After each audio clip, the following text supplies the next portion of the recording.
Here I have TCL 30, and today I'm going to show you how to take a burst shot or a series of photos on this device.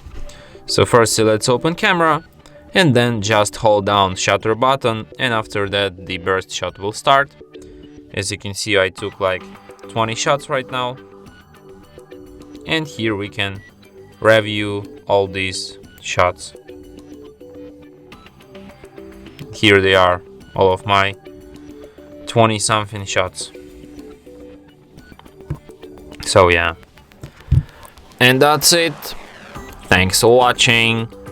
If you find this tutorial useful, don't forget to hit that like button and subscribe to our channel.